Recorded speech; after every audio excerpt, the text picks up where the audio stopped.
Good morning, students.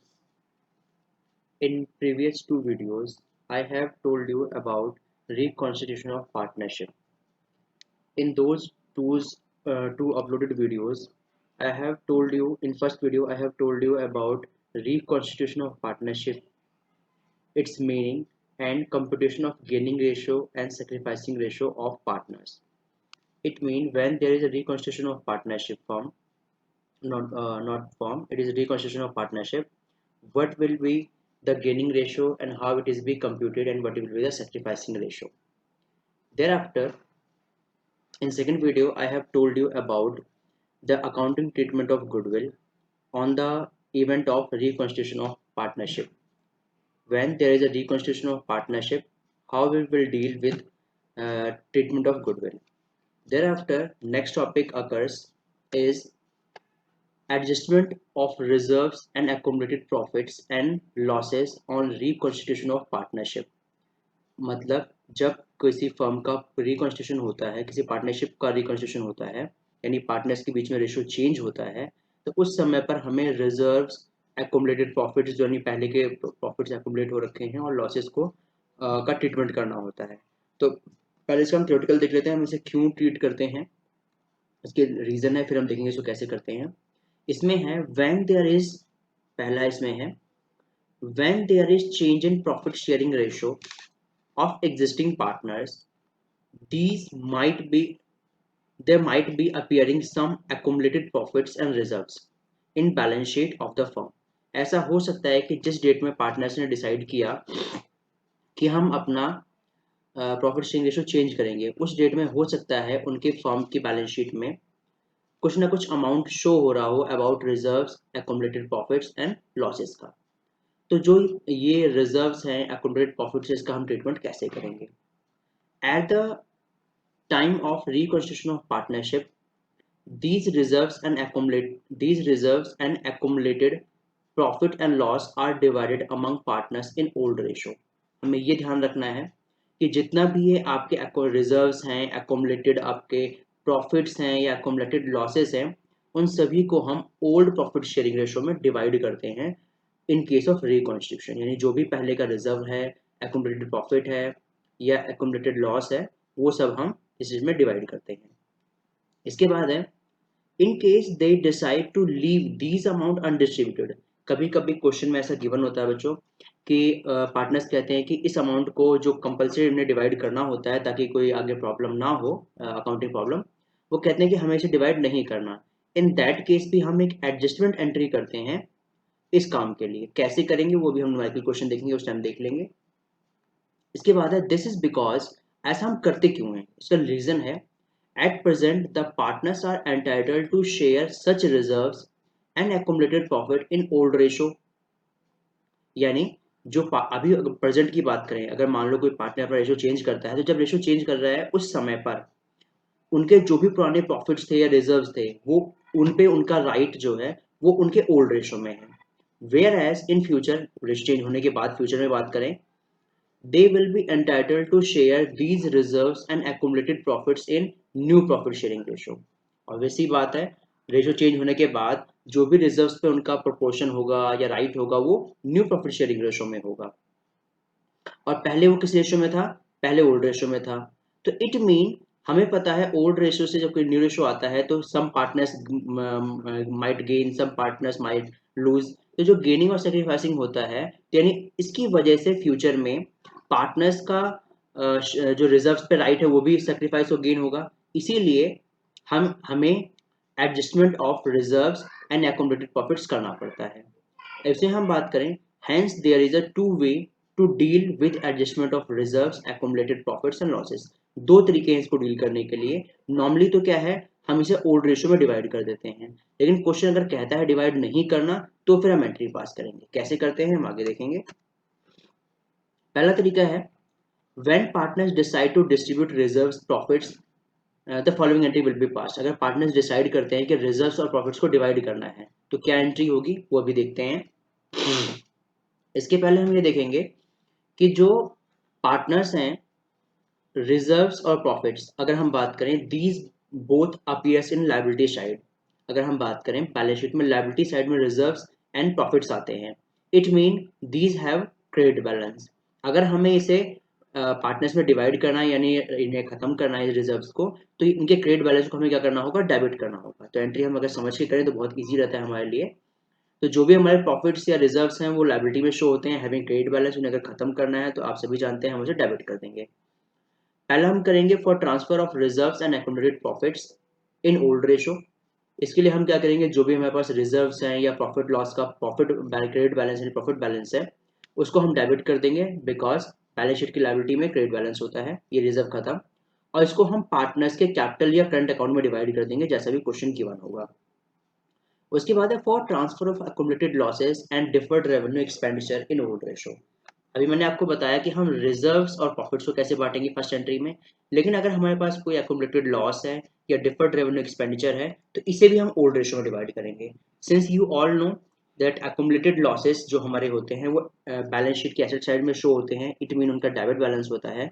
उन्हें खत्म करने के लिए हमें एक्युमुलेटेड लॉसेस को या डिफर्ड रेवेन्यू एक्सपेंडिचर को क्रेडिट करना होगा। तो उसकी एंट्री होगी हमारी all partners capital account debit और करंट अकाउंट अगर उनके कैपिटल अकाउंट फिक्स हैं तो, to profit and loss account यानी हमारे कोई अकाउंट लॉस है, और डिफर्ड रेवेन्यू एक्सपेंडिचर जो भी बैलेंस शीट में गिवन है उसे हम क्रेडिट कर देंगे, वो आइटम खत्म हो जाएगा और उसे पार्टनर्स में डिवाइड कर देंगे। This is the treatment when partners से we will divide the reserves and profit or loss whatever appear in the balance sheet. So this is the first treatment, first kind of treatment. Second is when reserves and accumulated profits are not distributed. अगर partners decide करते हैं कि भाई उनके बीच में जो profits है accumulated वाले या एक्युमुलेटेड लॉस को डिस्ट्रीब्यूट नहीं करना, तो भी एंट्री पास होती है। उस केस में हम एक एडिशनल एंट्री पास करते हैं जिसमें गेनिंग पार्टनर को हम डेबिट करते हैं जैसे हमने गुडविल में किया था, और सेक्रीफाइसिंग पार्टनर को क्रेडिट करते हैं। तो उसकी एंट्री होती है gaining partners capital account debit to sacrificing partners capital account. अब जो हमने ये दो चीजें सीखे हैं, पहले हम जो हमारा सेकंड पॉइंट है कि हम डिवाइड नहीं करेंगे, तो उसका हम एक न्यूमेरिकल क्वेश्चन लेते हैं और उसी क्वेश्चन का फिर हम ये भी देखेंगे कि अगर हमें रिजर्व्स डिवाइड करने हो तो उसकी एंट्री कैसी होगी। एक क्वेश्चन लेते हैं हम, XYZ वो partner in a firm sharing profits in ratio 3:1:1। तीन पार्टनर थे XYZ, उनका रेशो था 3:1:1। With effect from 1 January 2020 they decided to share future profits in ratio 2:1:1। उन्होंने 1 जनवरी 20 से डिसाइड किया कि उनका फ्यूचर में जो प्रॉफिट शेयरिंग रेशियो होगा वो 2:1:1 होगा। For this purpose the goodwill of the firm was valuated at 1 lakh. Firm की जो गुडविल है वो 1 लाख वैल्यूएट हुई है। General reserves and past accumulated profit जो बुक्स में अपीयर हो रहे हैं वो हमारे हैं 40,000 and 10,000। It mean general reserve हमारे पास 40,000 गिवन है और एक्युमुलेटेड प्रॉफिट 10,000 गिवन है। Partners are not in favour of distributing reserves and accumulated profits. Partners कहते हैं कि भाई हम ये एक्युमुलेटेड प्रॉफिट्स से रिजर्व डिवाइड नहीं करेंगे। You are required to change by passing uh general entry, यानी आपको एक एडिशनल एंट्री करनी होती है जो सिंगल एंट्री होती है, आपको उससे क्वेश्चन को सॉल्व करना है। तो आई होप क्वेश्चन आपको क्लियर होगा। यहाँ पर हमें गुडविल को भी एडजस्ट करना है क्योंकि क्वेश्चन में दे रखा है कि गुडविल ऑफ द फर्म हमें गिवन है। गुडविल ऑफ द फर्म के साथ साथ हमें रिजर्व्स और एक्युमुलेटेड प्रॉफिट्स को भी डील करना है और विदाउट राइटिंग ऑफ। तो इस केस में हम क्या करते हैं, सॉल्यूशन देखते हैं। इस केस में जो हमारा सॉल्यूशन होगा वो होगा, सबसे पहले हम वैल्यू ऑफ गुडविल लेते हैं 1 लाख है, देन आफ्टर रिजर्व हमारे पास 40,000 है, देन एक्युमुलेटेड प्रॉफिट्स 10,000 है, तो ये हमारा टोटल हो गया 1,50,000। इसके बाद हम पार्टनर्स का गेनिंग और सेक्रीफाइसिंग रेशियो निकालेंगे। Old ratio of XYZ is 3:1:1 whereas new ratio is 2:1:1। इसमें अगर हम देखें, हम सेक्रीफाइसिंग रेशियो कंप्यूट करते हैं। सेक्रीफाइसिंग रेशियो जैसे आपको पता है old ratio minus new ratio. So for X the ratio will be, अगर हम ओल्ड में से न्यू रेशियो माइनस करेंगे तो फाइनली जो कैलकुलेशन के बाद वैल्यू आएगी वो आएगी 2/20, यानी वो सेक्रीफाइस कर रहा है X। Y की बात करें तो न्यू ओल्ड रेशियो में से जब न्यू रेशियो माइनस करेंगे तो आपका जो बैलेंस आएगा वो -1/20 आएगा। इट मीन अगर हम सेक्रीफाइसिंग रेशियो निकाल रहे हैं और वैल्यू नेगेटिव में आ गई तो इट मीन पार्टनर ने गेन किया है।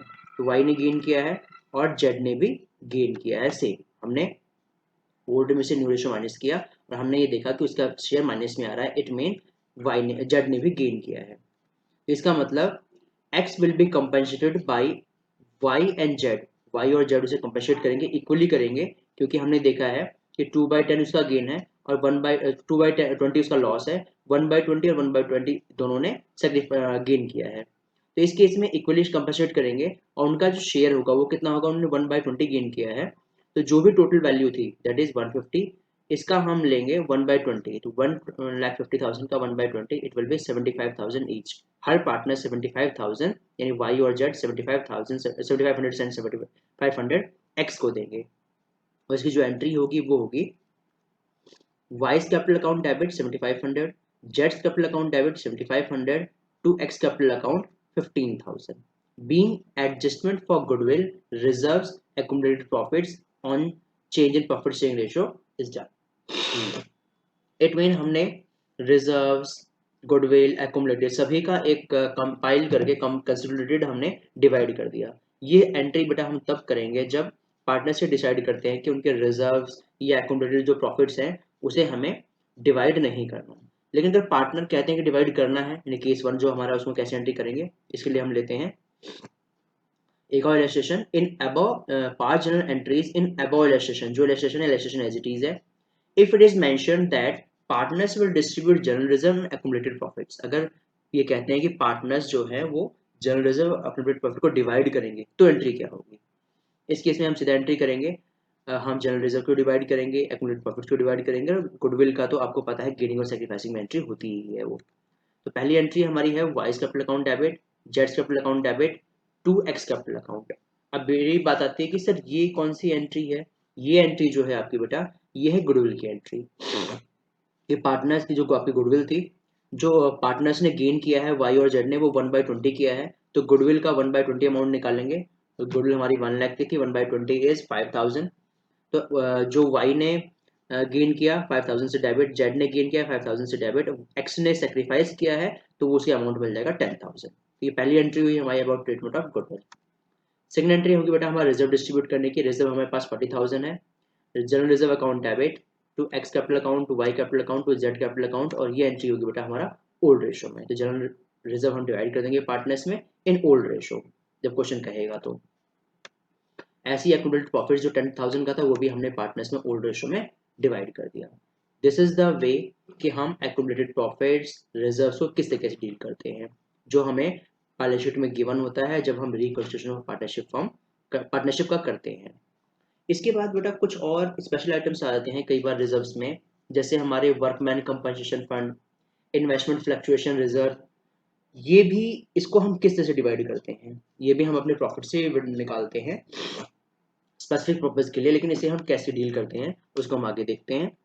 और बेटा एक चीज़ और, ये आपकी जो एंट्री है, इस एंट्री से आप कैपिटल अकाउंट में इसकी पोस्टिंग कर सकते हो। आपको पता है कि जो कैपिटल अकाउंट है it is a ledger account, इसमें हम क्या है जस्ट पोस्टिंग करते हैं किसी भी एंट्री की।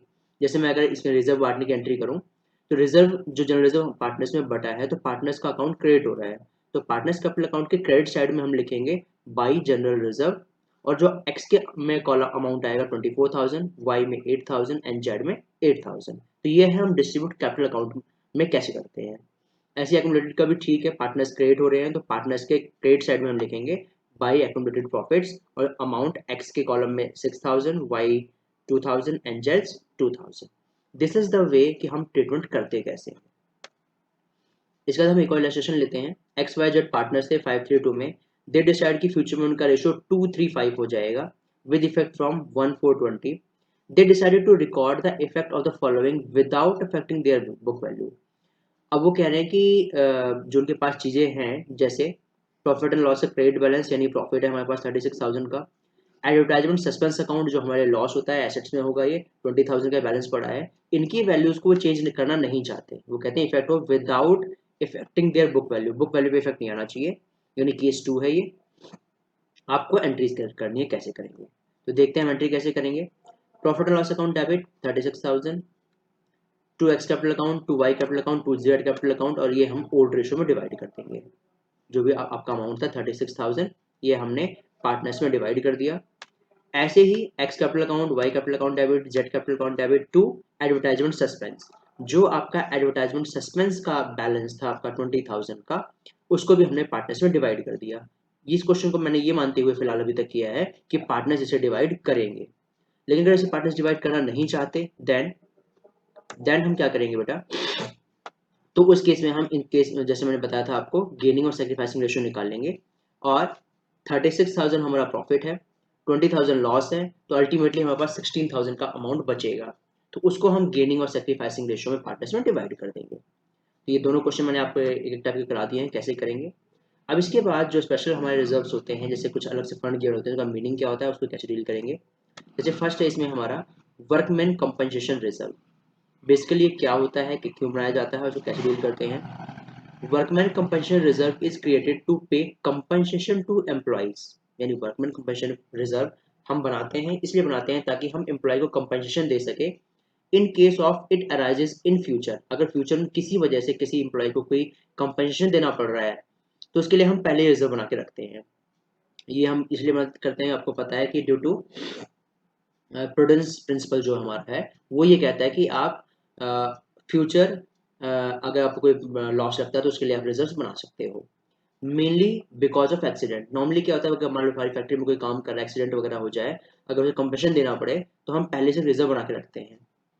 While learning the treatment of workman compensation reserve, it must be kept in mind that the liability in this respect may arise or may not arise। हमें ये देखना होता है जब इसका हम ट्रीटमेंट करते हैं, ये मान के चलना होता है कि वर्कमैन कंपनसेशन रिजर्व का के अगेंस्ट में लाइबिलिटी हो भी सकती है और नहीं भी हो सकती, तो इसका ट्रीटमेंट हम कैसे करेंगे। Thus it gives the following situations. पहला सिचुएशन क्या आता है कि भाई वर्कमैन कंपनसेशन हो सकता है कि जिस टाइम पे आपने रेशो चेंज किया है उस टाइम पे कोई क्लेम हो सकता है उस टाइम पे कोई क्लेम ना हो, तो डिपेंड करता है कि सिचुएशन क्या है। तो पहली सिचुएशन हो सकती है if there is no claim against workman compensation reserve, यानी जो भी आपके पास रिजर्व बना हुआ है उसके अगेंस्ट में कोई भी कंपनसेशन का क्लेम नहीं है। दूसरा case, the amount of workman compensation reserve will be distributed among partners in old ratio. अगर वर्कमैन कंपनसेशन रिजर्व जो आपकी बैलेंस शीट में है उसके अगेंस्ट में कोई भी क्लेम नहीं है, यानी वो एक फ्री रिजर्व है, उस केस में आप सारा का सारा अमाउंट जो भी उसमें है उसे पार्टनर्स में ओल्ड रेशो में डिवाइड कर देंगे। उसकी जो एंट्री होगी, workman compensation reserve account debit to all partners capital account, और इसे हम ओल्ड रेशो में अगर डिवाइड कर देंगे जैसे नॉर्मली हमने जनरल रिजर्व को डिवाइड किया था वैसे ही। इसके बाद case two, if there is a claim for workman compensation is less than the amount of workman compensation reserve, मतलब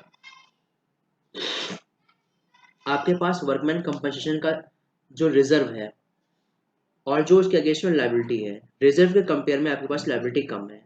जैसे मान लिया कि रिजर्व आपके पास 20,000 है और लाइबिलिटी सिर्फ 15,000 की है। एग्जाम्पल लेके चलते हैं कि वर्कमैन कंपनसेशन जो आपके पास है रिजर्व, वो उसका बैलेंस 20,000 का है और जो उसके अगेंस्ट में लाइबिलिटी है वो लाइबिलिटी सिर्फ और सिर्फ 15,000 की है। तो इस केस में हमारे पास 5,000 का जो रिजर्व है वो एक्स्ट्रा बचा हुआ है, बचा रह जाएगा। अब उस केस में एंट्री क्या करेंगे पहले वो देख लेते हैं। In such a situation an amount equal to the claim made for compensation will be transferred to workman compensation claim, यानी जितना अमाउंट हमें क्लेम है वर्कमैन कंपनसेशन के अगेंस्ट में, जैसे मैंने एग्जांपल लिया था 20,000 में से अगर 15,000 हमारा क्लेम है तो 15,000 हम वर्कमैन कंपनसेशन क्लेम में ट्रांसफर कर देंगे, और जो बैलेंस है रिजर्व का will be distributed among partners in old profit sharing ratio, और जो बचा हुआ है अमाउंट उसे हम ओल्ड प्रॉफिट शेयरिंग रेशो में डिवाइड कर देंगे। इसकी जो एंट्री होगी वो होगी workman compensation reserve account debit, ये आपका वर्कमैन कंपनसेशन में जितना भी बैलेंस उसे आप डेबिट कर लोगे, to provision for workman compensation claim, आप वर्कमैन कंपनसेशन के क्लेम पे ट्रांसफर कर दोगे। जैसे मैंने बताया था आपको कि अगर आपका रिजर्व 20,000 है तो यहाँ वर्कमैन कंपनसेशन रिजर्व जो डेबिट होगा वो डेबिट होगा 20,000 से। देयर आफ्टर जो प्रोविजन फॉर वर्कमैन कंपनसेशन है, अगर वो 15,000 तो 15,000 अमाउंट यहाँ पर आ जाएगा, बाकी जो अमाउंट बच गया उसे हम पार्टनर्स में डिवाइड कर देंगे to all partners capital account, यानी 5,000 को हम पार्टनर्स के ओल्ड रेशियो में डिवाइड कर देंगे। ये ट्रीटमेंट होता है अगर हमारा जो क्लेम है वो वर्कमैन कंपनसेशन के अमाउंट से कम होता है जो हमारा रिजर्व है। सिचुएशन 3, अगर आपका क्लेम ज़्यादा हो, नॉर्मल सी बात है, अगर आपके पास 20,000 का रिजर्व है और क्लेम 30,000 का आ गया, तो 10,000 आपको एक्स्ट्रा देना पड़ेगा, जो आपके लिए एक तरीके से हम कहें तो लॉस है। तो रिकॉन्स्टिट्यूशन के टाइम पर आपको एक तरह से एक्स्ट्रा देना पड़ रहा है, लॉस है, तो उसके लिए हम एंट्री करेंगे वर्कमैन कंपनसेशन डेबिट जितना भी अमाउंट है 20,000 to provision for workman compensation claim. हम क्लेम की बात करें तो क्लेम हमारा जो है वो ज़्यादा होगा, वो क्रिएट कर देंगे। Being amount provided for workman compensation claim, हम सारा का सारा अमाउंट वर्कमैन कंपनसेशन क्लेम में ट्रांसफर कर देंगे। मान लो क्लेम हमारा 30,000 का था, तो हमने बैलेंस हमारे पास 20,000 है रिजर्व में, तो रिजर्व का हम जो 20,000 है वो सारा का सारा क्लेम में ट्रांसफर कर देंगे। इसके बाद if the claim is more than, sorry third था हमारा बेटा, claim exactly equal to compensation reserve. अगर एग्जैक्टली इक्वल है यानी 20,000 का क्लेम है आपका और 20,000 रिजर्व में है, तो आप पूरा अमाउंट ट्रांसफर कर दोगे, पार्टनर्स को कुछ भी नहीं मिलेगा। फोर्थ है, अगर आपका जो क्लेम है बेटा वो ज्यादा हो, तो क्या करेंगे उस केस में? क्लेम ज्यादा हो, it will be borne by the all partners in profit sharing ratio which will be recorded means revaluation। जो लॉस है उसे हम रिकॉर्ड करेंगे और उसे रिकॉर्ड करेंगे रिवैल्यूएशन से। यानी जब रिकॉन्स्टिट्यूशन ऑफ पार्टनरशिप होती है, उस केस में जो भी प्रॉफिट होता है या लॉस होता है उसे हम रिवैल्यूएशन अकाउंट में ट्रांसफर करते हैं। तो जैसे हम एंट्री की बात करें, वर्कमैन कंपनसेशन रिजर्व 20,000, रीवैल्यूएशन आपको पता है हमें 30 देने हैं, तो हमें क्या, हमारे पास क्या होगा, 10,000 का लॉस होगा, तो लॉस को भी हम डेबिट करेंगे, revaluation account debit 10,000 to provision for workman compensation claim. यहाँ पे जो हमारा क्लेम है उसका अमाउंट 30,000 जिसमें मैंने आपको बताया था, 20,000 हमारा रिजर्व में आएगा और 10,000 हमारा रिवैल्यूएशन में चला जाएगा। ये हमारी एंट्री होगी, हम किस तरीके से कंपनसेशन पे करेंगे। उसके बाद पार्टनर्स कैपिटल और करंट अकाउंट डेबिट जो भी सिचुएशन हो, to revaluation account being loss on revaluation is transfer to capital accounts in old ratio. जो भी हमारा ये लॉस हुआ था रिवैल्यूएशन का 10,000 का, इसे हम पार्टनर्स के कैपिटल अकाउंट में ट्रांसफर कर देंगे इस एंट्री से। इससे हमारा रिवैल्यूएशन अकाउंट भी क्लोज हो जाएगा। तो ये हमारी अलग अलग सिचुएशन है, किस तरीके से हम डील करेंगे कि एक तो अगर वर्कमैन कंपनसेशन क्लेम के है ही नहीं हमारे पास, तो सारा पार्टनर्स में डिवाइड हो जाएगा। सेकंड केस था आपका क्लेम कम है, तो क्लेम जितना क्लेम है उतना रिजर्व में क्लेम में ट्रांसफर हो जाएगा, बाकी पार्टनर्स में डिवाइड कर देंगे। थर्ड सिचुएशन थी अगर आपका वर्कमैन कंपनसेशन रिजर्व और क्लेम इक्वल है, तो एंट्री पास करके हम ट्रांसफर कर देंगे। अगर आपका अमाउंट ज़्यादा है, तो जो लॉस होगा उसको हम डेबिट करेंगे रिवैल्यूएशन अकाउंट के नाम से और उसे पार्टनर्स कैपिटल अकाउंट में डिवाइड कर देते हैं। फिर अब एक क्वेश्चन लेते हैं इसके ऊपर। ABC, a partner in ratio 4:3:2, decided to share future profit in 2:3:4। यानी अर्लियर का रेशियो था 4:3:2, अब इनका रेशियो हो गया 2:3:4 with effect from 1 April 18। The extract of balance sheet ये कह रही है कि लायबिलिटी में वर्कमैन कंपनसेशन रिजर्व है 63,000 का। Show the accounting treatment under the following alternate cases. आपके पास रिजर्व दे रखा है 63,000 का वर्कमैन कंपनसेशन का, ये अलग अलग केसेस हैं, आपको हर एक केस में इस क्वेश्चन को सॉल्व करना है, एंट्री पास करनी है। पहला है if there is no claim, कोई क्लेम नहीं है। Second, if the claim of workman compensation जो है वो 18,000 का है, यानी आपका रिजर्व 63,000 है और क्लेम 18,000 है। थर्ड केस है आपका क्लेम जो है वो आपके रिजर्व के बराबर है, 63,000 है। फोर्थ है आपका जो क्लेम है वो 72,000 है, आपके रिजर्व से ज्यादा है। अब इसको सॉल्व कैसे करेंगे? फॉर केस वन की बात करें, एंट्री कैसे होगी?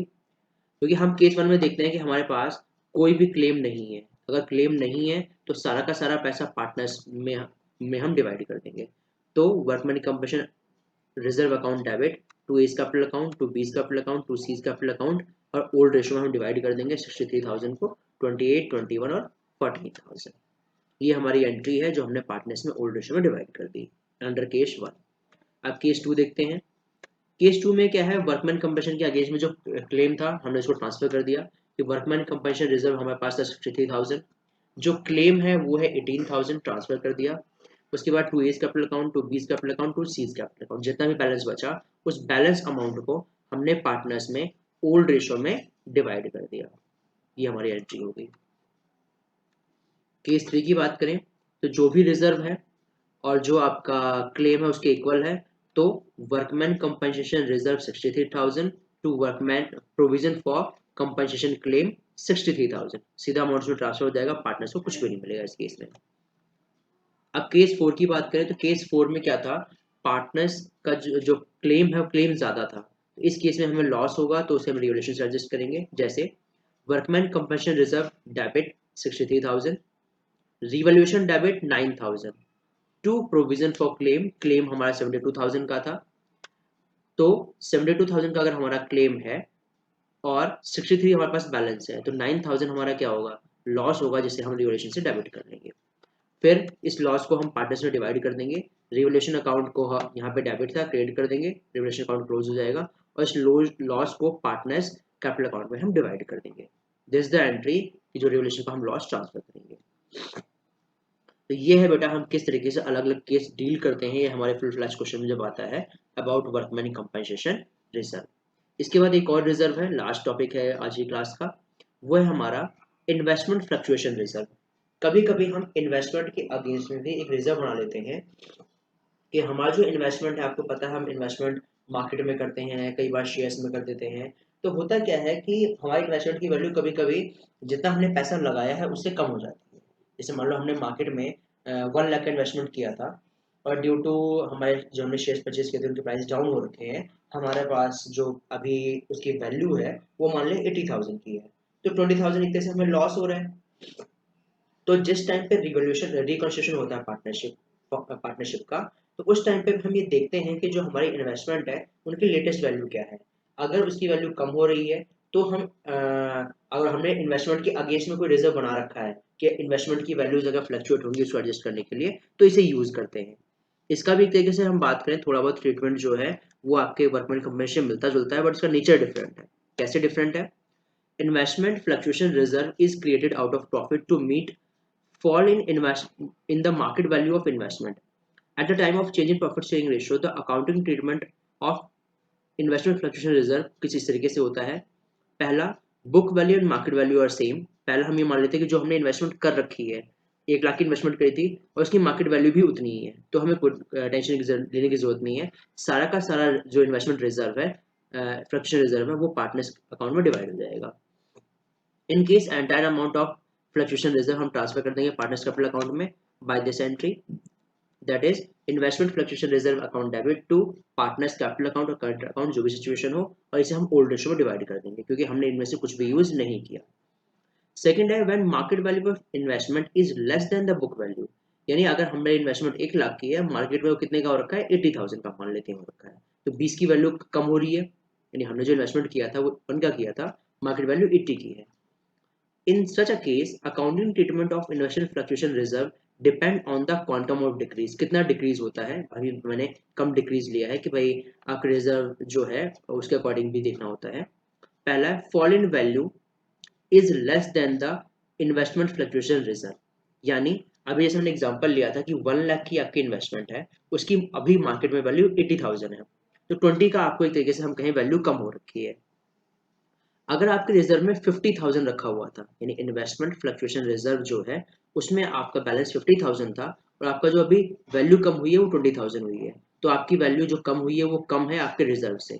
तो हम क्या करेंगे, जो भी हमारा रिजर्व होगा उसमें से जितनी वैल्यू कम हो रही है उतना तो हम उस अकाउंट में ट्रांसफर कर देंगे, यानी investment fluctuation reserve account debit total आपका जितना भी आपने बना रखा था 50,000 जो मैंने एग्जाम्पल लिया है, टू इन्वेस्टमेंट जितना हमारी बुक वैल्यू लॉस हुई है that is 20,000, book value minus market value 20,000 आ जाएगा। बाकी जो अमाउंट है हम पार्टनर्स में डिवाइड कर देंगे ओल्ड रेशियो। ये सिचुएशन है कि जब हमारे पास जो मार्केट वैल्यू इन्वेस्टमेंट की कम हो रही है, मार्केट वैल्यू ऑफ इन्वेस्टमेंट जो कम हो रहा है उसकी वैल्यू कम है एज कम्पेयर टू हमारे पास जो रिजर्व है। रिजर्व से अगर कम अमाउंट है तो जितना आपके पास रिजर्व है, जितनी वैल्यू कम हुई आप इन्वेस्टमेंट में कर देंगे, बाकी बचा हुआ पैसा आप पार्टनर्स में डिवाइड कर देंगे। अगला केस है value is fall in value is equals to fluctuation reserve, यानी आपकी वैल्यू अगर मान लो 50,000 कम हुई है, आपका इन्वेस्टमेंट फ्लक्चुएशन रिजर्व भी 50,000 है, तो उस केस में सारा का सारा पैसा जो है वो हम इन्वेस्टमेंट फ्लक्चुएशन का इन्वेस्टमेंट अकाउंट में ट्रांसफर कर देंगे और एनी पार्टनर्स को यहाँ पर कुछ नहीं मिलेगा। Third situation, fall in value is more then the investment fluctuation reserve, यानी अगर मान लो आपकी मार्केट वैल्यू जो कम हुई है वो 70,000 कम हो गई, यानी 1 लाख आपने लगाया था, 30,000 उसकी वैल्यू बची है, तो 70,000 का आपकी वैल्यू कम हुई है, और आपके पास जो इन्वेस्टमेंट का रिजर्व है वो रिजर्व मान लिया हमने 50,000 का है, तो 20,000 का आपके पास एक्स्ट्रा लॉस हो गया। तो इस एक्स्ट्रा लॉस रिजर्व से यानी ज़्यादा आपके पास लॉस आ गया, तो क्या करेंगे, तो investment fluctuation reserve account debit, revolution account debit to investment, यानी इन्वेस्टमेंट की आपकी जो वैल्यू कम हुई थी वो कम हुई थी 70,000 से, इसमें से 50,000 आपने रिजर्व से ट्रांसफर किया और बाकी 20,000 रिवोल्यूशन से। और आपको पता है जैसे ये लॉस को हम रिवोल्यूशन कर रहे हैं तो इस लॉस को फिर हम पार्टनर्स में डिवाइड भी कर देंगे अगली एंट्री में, पार्टनर्स कैपिटल और current account debit to revolution account. तो इस तरीके से अगर हमारी मार्केट वैल्यू कम हो जाए, हमारे ज़्यादा कम हो जाए हमारे रिजर्व से, तो उसका ट्रीटमेंट क्या होगा, ये है। तो इस तरीके से बेटा आपके केस हो सकते हैं क्वेश्चन में कि इनमें से कोई सा केस गिवन होगा, हम कैसे करेंगे, एक न्यूमेरिकल लेके उसको थोड़ा और क्लियर कर लेते हैं। हाँ, एक और केस आता है कि when there is increase in market value, sir हमने 1 लाख लगाए थे वो अब 1,25,000 हो गए और हमारे पास रिजर्व भी पड़ा हुआ है। उस केस में जो प्रॉफिट है, प्रॉफिट हम पार्टनर्स में डिवाइड करेंगे, वो रिवोल्यूशन का पार्ट है, अगले अगले वीडियो में मैं उसे लूंगा वैसे। और जो इन्वेस्टमेंट है वो सारा का सारा, जो रिजर्व है आपका, जो आपका इन्वेस्टमेंट फंक्शन रिजर्व है, वो सारा का सारा हम पार्टनर्स में डिवाइड कर देंगे। कैसे करेंगे, investment function reserve debit to all partners in old ratio, क्योंकि रिजर्व का हमारे पास कोई काम नहीं है, क्योंकि कोई लॉस नहीं हो रहा हमें, तो सारा का सारा रिजर्व पार्टनर्स में डिवाइड कर देंगे।